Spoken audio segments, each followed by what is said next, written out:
अनार ले लो, अनार, लाल लाल अनार। अरे ये योगी जी सामने कैसे पड़ गए सुबह सुबह, ये तो बड़ा दिक्कत करेंगे। योगी जी नमस्कार। नमस्कार मोदी जी नमस्कार, आपको ही देखता फिर रहा था मैं सब में। परसों तुम मुझसे 500 रुपए उधार ले गए थे और तुमने कहा था कि सुबह ही चुका दूंगा, लेकिन कल भी निकल गया। आज मैं देख रहा हूँ तुम अनार बेचने के लिए निकले हो साइकिल पर, मेरे 500 रुपए देने के लिए नहीं आए तुम मेरे पास। योगी जी मैं मानता हूँ मैं आपसे परसों 500 रुपए उधार ले गया था। अब उन 500 रुपए से मैं कल मंडी में अनार लेने गया था, कल तो अनार मिले नहीं, आज अनार मिल गए तो ये अनार लेकर आया हूँ, अब अनार बेच रहा हूँ। शाम को जैसे मेरे पास ये अनार बिक जाएंगे, पैसे खाली हो जाएंगे, तुम्हें दे दूंगा उधार तुम्हारा। मोदी जी मुझे आपकी ये बात बिल्कुल अच्छी नहीं लगी। जब परसों आप मेरे पास आए थे तो आपने मुझसे कहा था बहुत जरूरत है 500 रुपए उधार दे दो। मैंने आपकी मजबूरी को समझ के आपको 500 रुपए उधार दे दिए और तुमने कहा था कल ही सुबह को वापस कर दूंगा। अब तुम कल सुबह तो ये पैसे देने के लिए आए नहीं, आज मैं देख रहा हूँ अनार बेच रहे हो। तुम मेरे पैसे से अनार क्यों बेच रहे हो? तुम तो बिजनेस कर रहे हो मेरे पैसे से। योगी जी बात को समझा करो, इस टाइम में पैसे से बहुत मजबूर हूँ, कहीं पर कोई कमाई नहीं हो पा रही है, इसीलिए मैंने तुमसे 500 रुपए उधार लिए। अब मैं 50 रुपए किलो के हिसाब से ये अनार खरीद के लाया हूँ और 100 रुपए किलो बेच रहा हूँ। मतलब ये 500 रुपए के अनार 1000 रुपए में बिक जाएंगे शाम तक। 500 रुपए तुम्हारे चुका दूंगा और जो 500 बचेंगे उनसे फिर से अनार खरीद के ले आऊंगा। इस तरीके से कमाई का सिलसिला चालू हो जाएगा। योगी जी थोड़ी देर के लिए चुप रहना, राहुल आ रहा है, शायद वो अनार खरीद ले। राहुल क्या हाल है, इतनी मेहनत क्यों करती हो? मोदी जी हम तो मेहनत करके ही कमाते खाते हैं, हम आपके तरह उधार पैसे थोड़ी लेते हैं किसी से। तुम्हें कैसे पता मैंने किसी से पैसे उधार लिए? अरे ये योगी जी अभी आपको देखते फिर रहे थे, कह रहे थे मोदी जी मुझसे 500 रुपए उधार ले गए लेकिन मिल ही नहीं रहे। क्यों योगी जी, अब तो मोदी जी आपको मिल गए?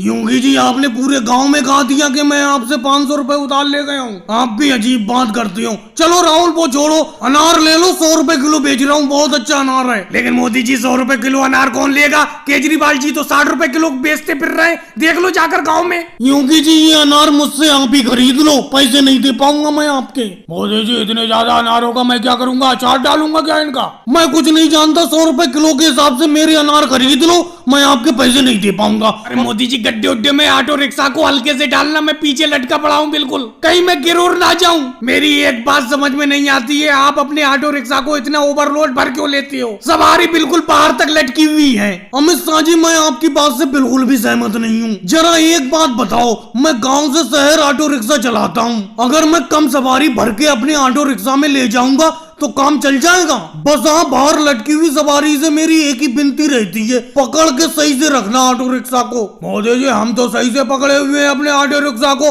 वो देखो सामने थानेदार योगी सर जी खड़े हुए मिल रहे हैं, कहीं वो आपके ऑटो रिक्शा को ना पकड़ ले। अरे नानू जी ये कहाँ से सामने पड़ गए, ये तो बड़ा दिक्कत कर देंगे। कई बार मैं इनसे बचते बचाते निकलता हूँ लेकिन यही सामने आके पड़ जाते हैं। रोको मोदी जी रोको अपने ऑटो रिक्शा को, यही पे रोको। योगी सर जी ऑटो रिक्शा को रोक तो लिया, और कितना रोकूं? मोदी जी मुझे आपकी तलाश थी, कई दिन से मैं आपकी तलाश कर रहा था, आखिरकार आप मिल ही गए। ये बताओ मोदी जी थोड़ी बहुत सवारी और नहीं थी और बैठा लेते अपने ऑटो रिक्शा पर? नहीं होगी सर जी, और सवारी नहीं थी, और सवारी होती तो और भी बैठा लेता मैं। मोदी जी मजाक करते हो मुझसे? मजाक के मूड में बिल्कुल नहीं हूँ मैं। आप इतनी ज्यादा सवारियों को बाहर लटका के ले जाते हो, आपको बिल्कुल भी डर नहीं लगता? आपके ऑटो रिक्शा का अभी चालान काटता हूँ ओवरलोड में। मोदी जी चलाओ ना अपने ऑटो रिक्शा को, जल्दी से मुझे शहर पहुँचाओ, नहीं तो मेरी ट्रेन छूट जाएगी। अखिलेश तुम्हें अपनी ट्रेन छूटने की पड़ी है, पहले योगी जी मेरे ऑटो रिक्शा को तो छोड़े। अगर इन्होंने मेरे ऑटो रिक्शा को नहीं छोड़ा तो तुम्हारी ट्रेन वाकई में छूट जाएगी। योगी सर जी इस बार मेरा चालान मत काटो, इस बार मेरे ऑटो रिक्शा को छोड़ दो। आज के बाद मैं अपने ऑटो रिक्शा पे ओवरलोड सवारी नहीं बैठाऊंगा।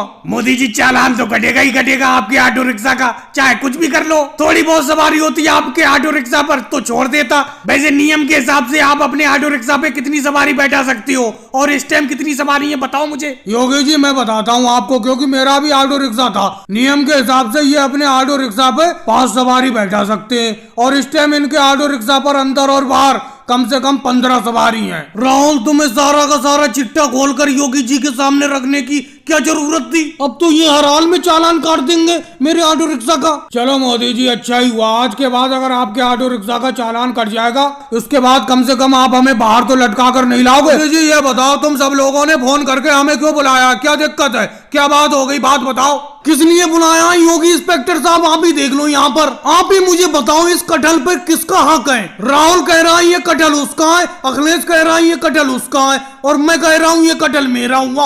आप ही बताओ ये कटहल किसका हुआ? ऐसा कैसे तीन तीन लोग एक कटहल पर हक जमा सकते हैं? जो इस कटहल को खरीद के लाया होगा ये कटहल उसी का होगा। यही तो दिक्कत है योगी इंस्पेक्टर जी। आज से कुछ साल पहले मैं इस कटहल के पौधे को खरीद के लाया था, और मैंने कटहल के पौधे को राहुल की एक खाली जगह पड़ी है वहां पर रख दिया था, क्योंकि मेरे घर में कटहल का पौधा रखने की जगह नहीं थी। अब ये कटहल का पौधा जब पेड़ बनकर बड़ा हो गया तो इसमें एक कटहल आया है, इस पर सब हक जमा रहे हैं, बताओ। लेकिन मोदी जी इस पे हक तुम और राहुल जमाओ ये तो चलो समझ में आता है, क्योंकि राहुल की जगह में पौधा रखा हुआ था और तुम पौधा खरीद कर लाए थे। लेकिन अखिलेश क्यों हक जमा रहा है इस कटहल पर? अरे योगी इंस्पेक्टर जी, मैं इस कटहल पर इसलिए लगाकर भूल गए, और राहुल की जगह में ये कटहल का पौधा था उसने भी कभी ध्यान नहीं दिया, और ये जब कटहल का पौधा सूखने लगा तो मैंने इसे खाद पानी देकर बड़ा किया। आज ये बड़ा हो गया, इसमें एक कटहल आया, और जब मैंने ये कटहल तोड़ा तो मोदी जी भी आ गए और राहुल भी आ गया कटहल लेने को। अच्छा अखिलेश एक बात बताओ, ये कटहल का पौधा मेरी जगह में बड़ा हुआ है, अगर मैं इस पौधे को अपनी जगह से उखाड़ के फेंक देता तो इस पे ये कटहल कैसे आता ये बताओ? तो कटहल पर हक मेरा है क्योंकि मेरी जगह में कटहल का पौधा था। ऐसा करो योगी सर जी, इस कटहल के 3 भाग कर दो और इन 3 लोगों में बराबर बराबर बांट दो। सही कह रहे हो केजरीवाल जी, क्योंकि इस कटहल पर तीनों का हक है। मोदी जी पौधा खरीद कर लाए, राहुल की जगह में ये पौधा बड़ा हुआ, और अखिलेश ने खाद पानी दिया इस पौधे को। नहीं सर जी, हम आपके इस फैसले से सहमत नहीं है कि इस कटहल को काट कर तीनों जगह बांटा जाए, हम नहीं मानेंगे इस फैसले को। केजरीवाल जी, ओवैसी जी, योगी सर जी, ऐसा करो इस कटहल को अपना लोग ले रहे हैं, अपना लोग ही इस कटहल की सब्जी को आज खाएंगे। जाओ तुम तीनों लोग आराम से घूमो फिरो, इस कटहल को आज पकाकर हम ही खाएंगे। अरे राहुल मुझे ये बताओ, ये तीसरा बैग लेकर चलने की क्या जरूरत थी? एक बैग तुम्हारे पीछे लटका है, एक बैग मैं अपने पीछे लटकाई हुई हूँ, ये तीसरा बैग लाने की क्या जरूरत थी? इसमें क्या है तुम्हारा? अब इस बैग को पैदल लेकर चलना कितना मुश्किल हो रहा है, पता नहीं मंजिल कब आएगी। एक तो इस रोड पर ना ऑटो रिक्शा है ना कोई रिक्शा है। अरे योगी जी, तुम भी बेफालतू की बात कर रहे हो। ये तीसरा जो बैग है इसमें खाने पीने का सामान है। मेरे बैग में कपड़े हैं और तुम्हारे भी बैग में कपड़े हैं, तो पीछे लटके हुए हैं बैग, लेकिन जो अपना हाथ में लेकर चल रहे हैं दोनों लोग पकड़कर, इसमें खाने पीने का सामान है। खाओगे पियोगे नहीं। रास्ते में मजदूरी की तलाश में गाँव से शहर की तरफ चले हैं अपना लोग, पता नहीं कब शहर आएगा। अब कोई ऑटो रिक्शा या रिक्शा कर लो, उसी पर बैठ के चलेंगे। मेरे तो पैर थक गए भैया। रुको भाई रुको। जी भाई साहब, रोक लिया मैंने। रिक्शा बताओ कहाँ पर चलना है, चलो। अरे भाई साहब, शहर यहाँ से कितनी दूर रह गया है अभी? अरे शहर तो अभी 3 किलोमीटर दूर है। क्या 3 किलोमीटर तक पैदल जाओगे? मेरे रिक्शे पर बैठ जाओ, छोड़ दूंगा तुम्हें शहर। अरे भाई साहब, हम 30 किलोमीटर गांव से पैदल चले आ रहे हैं, ये तो 3 किलोमीटर रह गया। ये 3 किलोमीटर का सफर भी कट जाएगा। आप जाओ, हम पैदल ही जाएंगे। देखो योगी जी, अब मैं तो चल नहीं पा रहा हूँ क्योंकि मेरे पैर पूरी तरीके से थक गए। गांव से आते आते कम से कम 25 किलोमीटर हो गया। रिक्शे वाले भैया, आप शहर तक के कितने रुपए लोगे? बता दो रुपए हमें। अरे मैं कोई आपसे घर बार थोड़ी ले लूंगा, सिर्फ 50 रुपए एक आदमी के। आ जाओ, बैठ जाओ, जितने भी बैठना चाहते हो। अरे भाई साहब, पैसे कुछ ज्यादा ना मांग रहे हो? 50 रुपए सवारी बहुत ज्यादा हो गए, आप 20 रुपए सवारी लो। और एक बात और, हम 5 लोगों को इकट्ठा बैठा लोगे रिक्शे पर अपने? देखो भाई साहब, पैसे तो मैं उतने ही लूंगा, 50 रुपए एक आदमी के, यानी कि 50 रुपए सवारी। और रही बैठाने की बात, आप तो 5 लोग हो, मैं अपने रिक्शे पर 10-10 लोग एक साथ बैठाता हूँ। अरे योगी जी, बैठ जाते हैं रिक्शे पर, क्योंकि चलते चलते अपना लोग थक जाओगे तो शहर जाकर मजदूरी क्या करोगे? कम से कम मजदूरी के लिए थकान बचाकर रखो। ऐसा है भाई साहब, मैं आपसे ज्यादा नहीं कहूंगा। आप 50 रुपए एक आदमी के मांग रहे, मैं 40 रुपए आदमी कहता हूँ। 40 रुपए सवारी के हिसाब से बैठा लो हमें। आप ज्यादा कहो या कम कहो, मुझे कोई मतलब नहीं, मैं लूंगा तो 50 रुपए सवारी। बैठना है बैठो, नहीं बैठना है कोई बात नहीं। जी इस बार बहुत बुरा हिसाब है। एक तो करेला बहुत पैदा हुआ है मेरे खेत में, ऊपर से कोई लेने वाला नहीं है करेला, तो मैंने सोचा क्यों ना टोकरी में रख के जगह जगह जगह जाकर करेले को बेचा जाए। और योगी जी तुम्हारे गुलाब के फूल की भी अच्छी पैदावार हुई है, शादी पार्टी चल रही है, इस टाइम गुलाब का फूल काफी बिकता होगा तुम्हारा। अरे मोदी जी कैसी बात करती हो, अगर गुलाब का फूल ज्यादा बिकता होता तो मैं क्या टोकरी में लेके तुम्हारे तरह करेलों की तरह बेचता फिरता। कोई गुलाब का फूल भी इस टाइम नहीं खरीद रहा है, इसीलिए मुझे भी इधर उधर जाकर बेचना पड़ रहा है। अरे राहुल ये क्या, तुम तो एक तरबूज लेकर ही चलती है टोकरी में, क्या तरबूज एक भी नहीं बिका तुम्हारा गाँव में? अरे मोदी जी बहुत बुरा मद्दा चल रहा है, इतना बुरा मद्दा मैंने आज तक नहीं देखा। एक तरबूज पैदा हुआ है पूरे खेत में और इस तरबूज को लेने वाला कोई नहीं है, तो मैंने सोचा क्यों ना तरबूज को टोकरी में रख के दूसरे गांव में बेच के आया जाए। तुम भी अजीब बात करती हो राहुल, एक तरबूज था घर में काट उठ के खा के अलग करते, एक तरबूज को बेचने के ऊपर पड़े हो। अगर मेरे खेत में एक करेला पैदा हुआ होता तो मैं एक करेला पका के खा जाता। अरे हवलदार केजरीवाल जी आ गए। अरे हवलदार केजरीवाल जी क्या चाहिए? करेला चाहिए, करेला ले लो मेरा। अरे भाई मोदी जी मैं इतनी कड़वी सब्जी नहीं खाता, बहुत कड़वा होता है करेला। अरे ऐसा करो केजरीवाल जी फूल ले लो, तुम्हारे किसी रिश्तेदार की शादी पार्टी नहीं है, कोई प्रोग्राम नहीं है, वहीं पे ये फूल ले जाना गुलाब के मेरे। नहीं होगी जी, मेरे किसी भी रिश्तेदार का इस टाइम कोई प्रोग्राम नहीं है, कोई शादी पार्टी या जन्मदिन कुछ भी नहीं है, मैं तुम्हारा गुलाब का फूल अभी नहीं ले सकता। अरे राहुल तुम रुको, तुम्हारी टोकरी में बहुत बड़ा तरबूज है। अरे एक बात पे तो मैंने ध्यान ही नहीं दिया, तुम तीनों लोग फल फूल सब्जी तीनों आइटम बेच रहे हो। तुम राहुल तरबूज कितने का दोगे बताओ?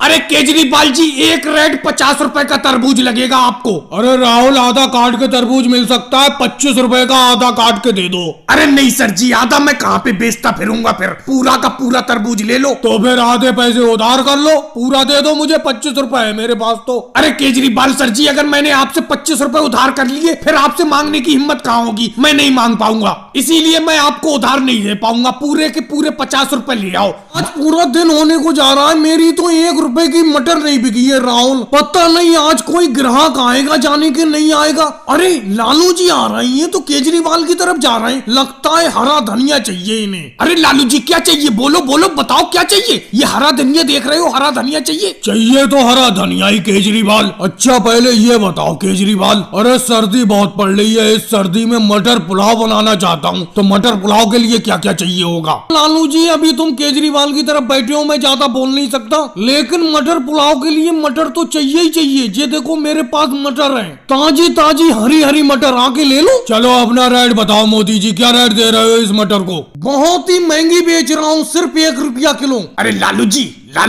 बोलो अखिलेश तुम क्या कहना चाह रहे हो? देखो अगर तुम मोदी जी की मटर लोगे तो उसके छिलके छीलना पड़ेंगे तुम्हें, तो मटर के दाने निकलेंगे, और मैं मटर के दाने दाने बेच रहा हूँ, छिलके छील के लाया हूँ, छिलके छीलने का झंझट ही नहीं। ये बात भी बहुत बढ़िया है अखिलेश, ये तो बहुत बढ़िया बात है, मटर के छिलके छीलने में बहुत टाइम लगता है, दाने ही दाने ले लेता हूँ। तुम क्या रेट दे रहे हो दाने? अरे मैं तो फ्री भाव मटर के दाने बेच रहा हूँ, 10 रुपए किलो। अरे भाई ये कैसे फ्री भाव हो गए? मोदी जी मटर अपनी 1 रुपए किलो बेच रहे हैं और तुम दाने 10 रुपए किलो बेच रहे हो, 9 रुपए का फर्क, 9 रुपए की छिलाई चली गई छिलकों की। अरे लालू जी मटर पुलाव बनाने में आपको मिर्च की भी जरूरत पड़ेगी, मेरी मिर्च ले लो, लाल लाल मिर्च है, बड़ा तेज मिर्च है। राहुल कितनी तेज मिर्च है तुम्हारी? इतनी तेज मिर्च है अगर आज खाओगे तो इसका एहसास 5 दिन तक होता रहेगा। अरे भाई मटर पुलाव के लिए सब कुछ लेना पड़ रहा है, मटर मिर्च धनिया, कोई ऐसी चीज बनाऊंगा जिसमें ये सब चीज डालने का झंझट ही ना हो। हम कोई यूं ही बेफालतू में थोड़ी बैठे हुए हैं लालू जी, ये मटर पुलाव बनाने का ख्याल अपने मन से छोड़ो